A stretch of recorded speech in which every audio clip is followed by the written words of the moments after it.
श्री शिवाय नमस्तुभ्यम। दोस्तों, आप सभी लोग जानते हैं कि 2024 साल की जो पुत्रदा एकादशी है वो 21 जनवरी 2024 को पड़ रही है। दोस्तों, सभी एकादशियों में से पुत्रदा एकादशी का एक अलग ही महत्व होता है। इसीलिए दोस्तों, पंडित जी ने भी पुत्रदा एकादशी का एक ऐसा उपाय बताया है जहां पर ये 2 कटोरी का उपाय है, जिसमें से एक कटोरी हमारी घी की होती है, एक कटोरी होती है हमारी खीर की। तो भाई ये 2 कटोरी वाला उपाय आज हम इस वीडियो में आपको समझाने वाले हैं। और दोस्तों, ये पुत्रदा एकादशी माताओं बहनों के लिए बहुत ही ज्यादा विशेष और महत्वपूर्ण होती है। इसीलिए दोस्तों, आप लोगों को ये 2 कटोरी वाला उपाय जरूर करना चाहिए, जिससे कि आपके जीवन में आपको खुशियां प्राप्त हों।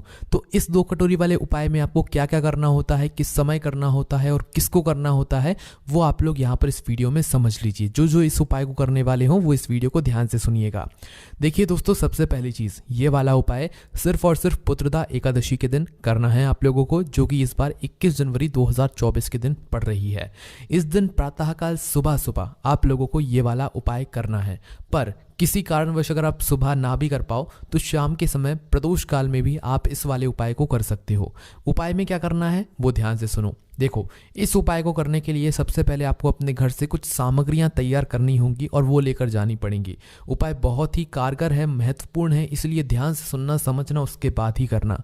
ठीक है, तो अपने घर से क्या क्या सामग्री आपको तैयार करके लेकर जानी है वो ध्यान से सुनो। देखो, यहाँ पर आपको लेनी है सबसे पहली चीज 2 कटोरी। क्या लेनी है? 2 कटोरी। छोटी छोटी सी जो भगवान को भोग लगाने के लिए आपके पास कटोरी होंगी वो 2 कटोरी ले लेनी है। और डरने की बात नहीं है कि भाई आपको ये कटोरी वापस नहीं मिलेंगी। उपाय करने के बाद आप अगले दिन ही अपनी कटोरियों को वापस ला सकते हो। पंडित जी से बोल दीजिएगा कि वो आपकी कटोरी को सुरक्षित रख दें। ठीक है, तो आपको क्या करना है, सबसे पहले तो 2 छोटी छोटी कटोरी लेना है। अब 2 छोटी छोटी कटोरी लेने के बाद इन दोनों के अंदर आप लोगों को क्या चीज़ डालना है वो भी आप लोग सुन लीजिए। देखिए, पहली वाली जो कटोरी होगी ना, उस कटोरी के अंदर आपको शुद्ध देसी गाय का घी डालना है। क्या डालोगे? शुद्ध देसी गाय का घी डालोगे उस पहली वाली कटोरी के अंदर। मिलावटी घी मत डालना, वरना फिर उपाय काम नहीं करेगा। थोड़ा सा ढूंढना, मेहनत करना और शुद्ध देसी गाय का घी डालकर, मतलब ढूंढ कर आप इस कटोरी के अंदर डाल देना। यह हमारी पहली कटोरी के अंदर आपने घी डाल दिया। अब दूसरी कटोरी की बात करें तो दोस्तों, इसके अंदर डलेगी खीर। ठीक है, अपने घर में पहले खीर बना लीजिएगा, उसके बाद इसके अंदर थोड़ी सी खीर डाल दीजिएगा। अब सबसे बड़ा प्रश्न निकल कर आएगा कि भाई एकादशी के दिन तो खीर बनती ही नहीं है, चावल की तो हम ग्रहण कर ही नहीं सकते हैं, तो हम चावल की खीर कैसे बनाएं और कैसे डालें इसके अंदर? तो दोस्तों, हम यहाँ पर ये नहीं कह रहे हैं कि आप चावल की खीर डालो। खीर बहुत प्रकार की होती हैं, साबूदाने की भी खीर होती है और भी बहुत प्रकार की खीर होती हैं। तो आप इस उपाय में साबूदाना जो होगा उसको गलाकर उसकी खीर तैयार करके फिर इस उपाय में प्रयोग कर लेना। चावल की खीर मत बनाना, क्योंकि एकादशी के दिन चावल का प्रयोग नहीं किया जाता है ना। तो आपको क्या करना है कि जो साबूदाना होता है उसकी खीर बना लेनी है, पहले से बनाकर रख लेनी है, और खीर बनाकर फिर थोड़ी सी खीर अपनी इस कटोरी में रख लेनी है। आपकी ये दोनों कटोरियाँ तैयार हो गई हैं। एक कटोरी में आपने शुद्ध देसी गाय का घी रखा, दूसरी कटोरी में आप लोगों ने क्या किया, यहाँ पर जो साबूदाने की खीर बनाई है उसे रख दी। दोनों कटोरी आपकी तैयार। अब इसके बाद में एक घी का दीपक भी आपको तैयार करना है। अब ये घी का दीपक कैसा होगा दोस्तों? ये वाला घी का दीपक होगा गोल बाती का, और इसके अंदर भी शुद्ध देसी गाय का घी डलेगा, है ना। और ये दीपक आप मिट्टी का भी बना सकते हो, आटे का भी बना सकते हो। ठीक है, मतलब मिट्टी का दीपक है तो मिट्टी का ले लेना, और नहीं है मिट्टी का तो भाई आटे का बना लेना, छोटा सा एक दीपक, है ना।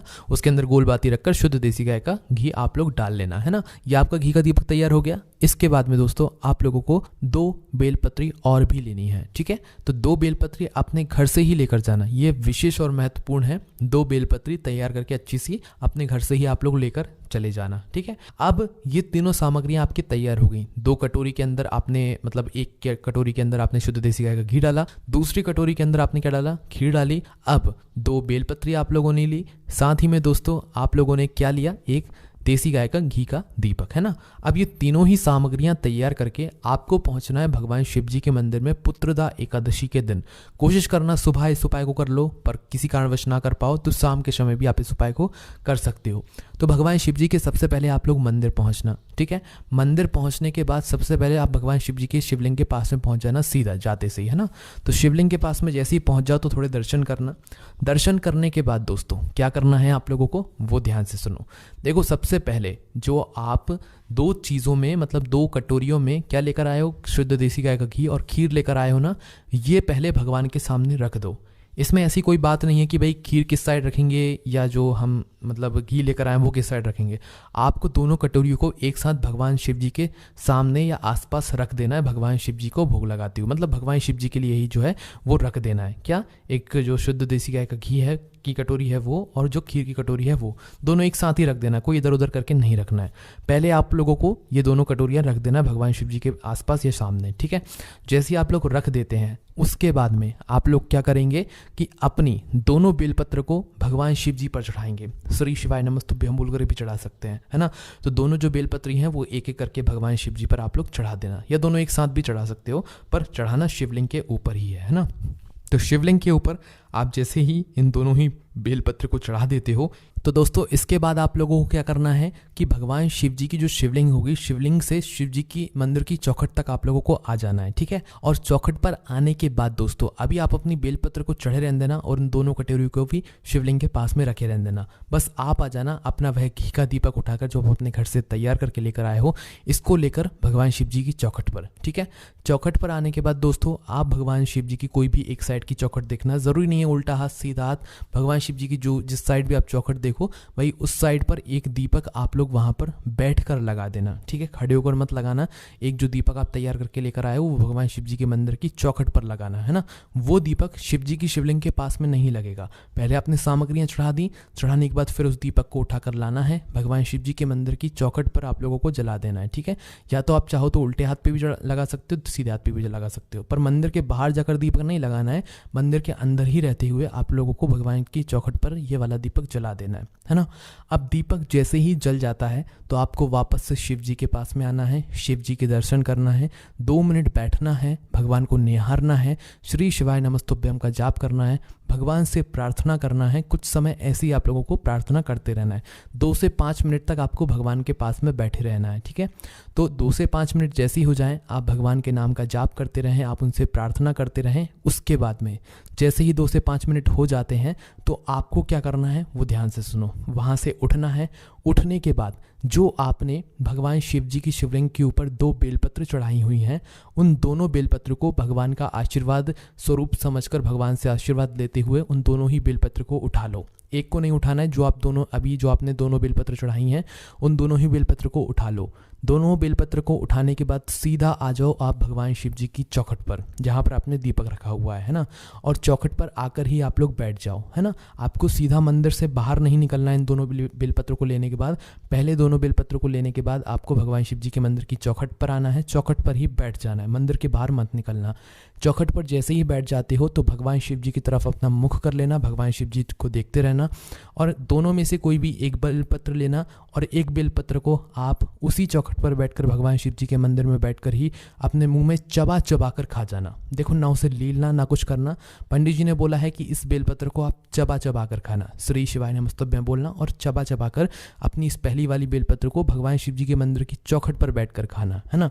उसके बाद में दोस्तों जैसे ही आप लोग इस बेलपत्र को खा लो तो भगवान शिव जी के मंदिर की चौखट से उठ जाना और फिर भगवान के दर्शन करके आप लोग अपने घर पर वापस जा सकते हो। अपनी एक बेलपत्र को बचाकर अपने घर आप लोग लेकर जाना, ठीक है।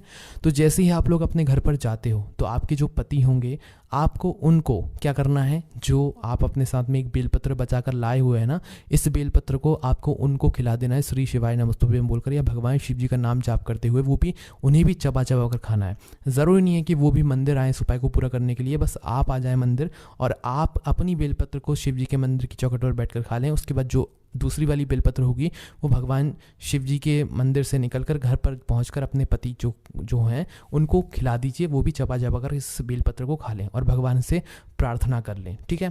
तो बस दोस्तों यहाँ पर ये वाला उपाय पूर्ण हो जाता है। अब इस उपाय को करने से क्या होता है दोस्तों, जिस भी माताओं बहनों को गर्भ से जुड़ी हुई किसी भी प्रकार की दुख और समस्या रहती है या संतान की प्राप्ति नहीं होती है, लंबे समय से वो बहुत ज़्यादा परेशान रहते हैं, तो भाई उनके लिए ये पुत्रदा एकादशी बहुत ज़्यादा महत्वपूर्ण होती है और ये वाला उपाय भी बहुत ही ज़्यादा बड़ा होता है। आप ज़रूर करके देखिएगा, आपको इस उपाय को करने से ज़रूर फल की प्राप्ति होगी। बाकी दोस्तों, इस उपाय को करने में अगर आपको कोई भी दिक्कत, समस्या या परेशानी आती है तो आप हमसे कमेंट करके पूछ सकते हैं। और ये वाला उपाय सिर्फ और सिर्फ माताएं बहनें ही करेंगी, बस पति को जो है वो एक बेलपत्र आप लोगों को खिलाना है। ठीक है, उपाय को सही करना, आप लोगों को ज़रूर खुशियाँ प्राप्त होंगी भगवान शिव जी के आशीर्वाद से।